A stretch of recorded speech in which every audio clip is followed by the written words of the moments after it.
Paul did not see the choice of religion as like the choice of ice cream or of chocolates, where there are many kinds to choose from. Now, ice cream is ice cream, chocolate is chocolate, and it doesn't really matter which you prefer, because it will do what ice cream or chocolate is supposed to do. But religion is not like that. Jesus did not give Paul a variety of religions to offer people. He only gave him one religion. And Paul spoke very strongly against anyone who offered people another variety. I'm going to read to you from Galatians 1, verses 6 to 9. I am astonished that you are so quickly deserting the one who called you by the grace of Christ, and are turning to a different gospel. He means, of course, a different gospel to the one he'd taught, which is really no gospel at all. Evidently, some people are throwing you into confusion and are trying to pervert the gospel of Christ. But even if we, or an angel from heaven, should preach a gospel other than the one we preach to you, let him be eternally condemned. As we have already said, so now I say again, if anybody is preaching to you a gospel other than what you accepted, and he means by that what you accepted from me, let him be eternally condemned. Now those are very strong words. And Paul is not saying to these people, if you reject the gospel of Christ and turn to some other religion, you will be accursed, and those who encourage you to do that will be accursed. Oh, he's saying if you change the gospel of Christ, you might still claim to be Christian, and those who are teaching you might still claim to be Christian, but you have altered what Jesus taught me and what I taught you. And you are accursed for that.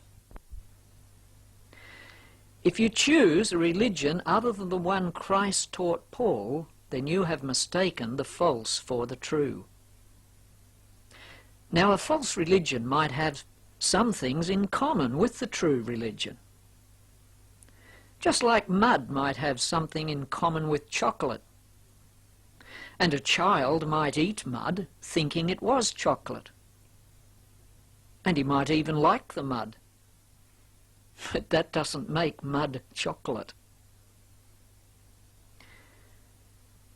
You might refuse to worship the sun, the moon, and the stars.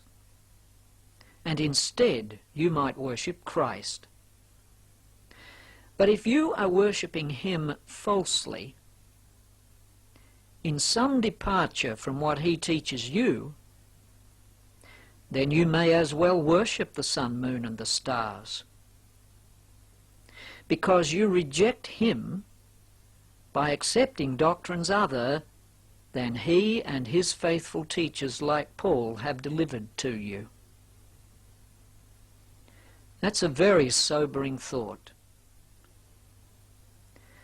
Let us all join together in going back to the one true religion of Christ and following only that. Nothing else will do. The church's one foundation is Jesus Christ our Lord. She is his new creation by water and the word.